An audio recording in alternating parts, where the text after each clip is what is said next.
बिहार में बीजेपी का तूफानी प्रचार, मोदी शाह से लेकर योगी ने संभाली कमान। शहाबुद्दीन के गढ़ में बुलडोजर बाबा ने भरी हुंकार, पटना से लेकर दिल्ली तक चढ़ा सियासी घमासान। योगी को सुनने के लिए बुलडोजर से पहुंचे लोग, देखकर विरोधी रह गए दंग। योगी के बयानों से मचा हड़कंप। तेजस्वी को लेकर योगी ने जो कहा वो आपको कर देगा हैरान। जैसे ही मोदी, शाह और योगी बिहार के चुनावी रण में उतरे, वैसे ही पूरा माहौल बदल गया। एक और जहां मोदी और शाह ने लालटेन का जिक्र कर लालू यादव को घेरा, वहीं दूसरी ओर योगी ने अपना पुराना वाला अंदाज दिखा के सबको हैरान कर दिया।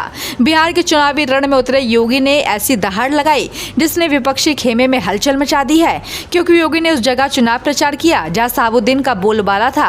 इस दौरान योगी ने न सिर्फ शहाबुद्दीन के बेटे को सुनाया, बल्कि तेजस्वी यादव को भी आड़े हाथ लिया और जो कहा उसकी चर्चा अब सियासी गलियारों में भी हो रही है।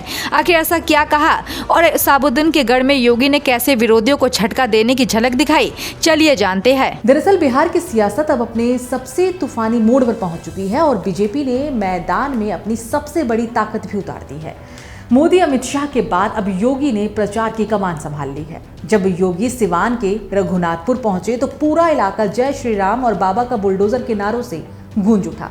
खास बात ये रही कि योगी की इस सभा में लोग खुद अपने साथ बुलडोजर लेके पहुंचे, जिसने न सिर्फ सिवान बल्कि पूरे बिहार की राजनीति में हलचल मचा दी। इस दौरान योगी ने मंच से जैसे ही बोलना शुरू किया, भीड़ का जोश देखने लायक था।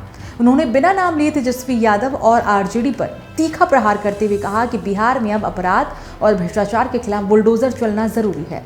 जैसे उत्तर प्रदेश में माफिया राज खत्म हुआ, वैसे ही बिहार को भी सुशासन की दिशा में ले जाना होगा।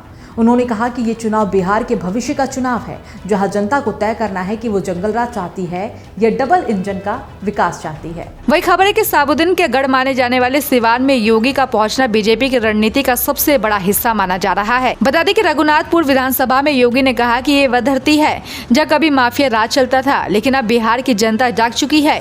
बीजेपी और एनडीए मिलकर सुनिश्चित करेंगे कि जंगल राज कभी भी ना लौटे। योगी ने मन से ये भी कहा कि जिन ताकतों ने कभी अपराध को राजनीति का हिस्सा बनाया था, अब वो फिर से सक्रिय है, लेकिन बिहार की जनता उन्हें शुरुआत में ही खत्म कर देगी। उन्होंने भीड़ से अपील की कि राजद और कांग्रेस जैसी ताकतों को बिहार की सत्ता में वापस मत आने दो, क्योंकि ये वही दल है जो अपराधियों को गले लगाते हैं। अपने भाषण के दौरान योगी ने महागठबंधन पर सीधा हमला करते हुए कहा कि राजद और कांग्रेस जैसी ताकत औरंगजेब की कब्रों पे सजदा करने की आदी है और यही लोग आज देवी सीता के मंदिर के निर्माण का विरोध कर रहे हैं। उन्होंने खुलासा किया कि 6100 करोड़ की लागत से उत्तर प्रदेश के अयोध्या धाम से बिहार के सीतामढ़ी से जोड़ने का कार्य चल रहा है, जिससे दोनों राज्यों के बीच धार्मिक और सांस्कृतिक एकता मजबूत होगी। योगी ने कहा कि जो लोग माता सीता की पूजा का विरोध करते हैं, वो बिहार की आस्था का भी अपमान कर रहे हैं। वही रैली खत्म होने के बाद माहौल ठंडा नहीं हुआ। राजनीतिक जानकारों का कहना है कि योगी का ये भाषण बिहार चुनाव का टर्निंग पॉइंट साबित हो सकता है। उनके मंच पे पहुंचने से बीजेपी कार्यकर्ताओं में जोश भर गया, जबकि महागठबंधन में बेचैनी साफ झलक रही है। सोशल मीडिया पे योगी के बयान अब ट्रेंड कर रहे हैं और चर्चा पटना से लेकर दिल्ली तक फैल गई है। अब सवाल सिर्फ इतना है कि क्या योगी का बुलडोजर मॉडल बिहार में उतना ही तेजी से असर दिखाएगा जितना पहले के चुनावों में योगी ने दिखाया है।